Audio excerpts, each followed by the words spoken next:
বাংলার মানুষকে বাড়ি দিচ্ছে না কেন্দ্র, রাজ্য টাকা দেওয়ার অনুমতি চাইলে তাও দিচ্ছে না। আংশিক ক্ষতিপূরণের কথা বলেছে কেন্দ্র।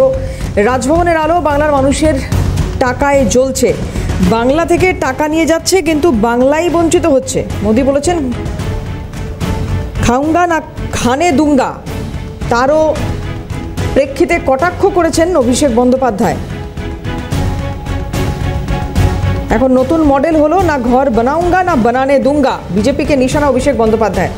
কি বলেছেন অভিষেক বন্দ্যোপাধ্যায় শুনবো। রাজ্যকে বলা হয়েছে তুমি ড্যামেজ দিতে পারো, আংশিক যদি ক্ষয়ক্ষতি হয়ে থাকে তাহলে 5,000 টাকা ড্যামেজ, আর যদি একটু বেশি হয় তাহলে 20,000 টাকা ড্যামেজ। আমি আপনাদের জিজ্ঞেস করতে চাই, বাংলার মানুষকে এরা বাড়ি তৈরি করার জন্য 20,000 টাকা দেওয়ার অনুমতি দিচ্ছে। এরা বাংলা বিরোধী নয় তো কারা বাংলা বিরোধী? বাংলার মানুষকে কি ভাবছে এরা? ভিক্ষা টাকা তো আমরা দিচ্ছি।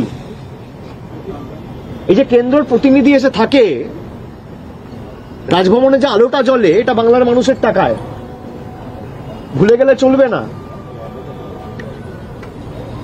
বাংলা থেকে কর বাবদ আপনি টাকা তুলে নিয়ে যাচ্ছেন 4,65,000 কোটি টাকা 4 বছরে, আর বাংলার টাকা বন্ধ। আপনি বাড়ির টাকা দেবেন না, আবার রাজ্য যখন বাড়ির টাকা দেবে আপনি অনুমতিও দেবেন না। না ঘর বানাউঙ্গা না ঘর বানানে দুঙ্গা, এটা হচ্ছে মোদিজির নিউ মডেল। না খাউঙ্গা না খানে দুঙ্গা নয়, মোদিজি বলে না খাউঙ্গা না খানে দুঙ্গা, না ঘর দুঙ্গা না ঘর দেনে দুঙ্গা, না আবাস বানাউঙ্গা না আবাস বানানে দুঙ্গা।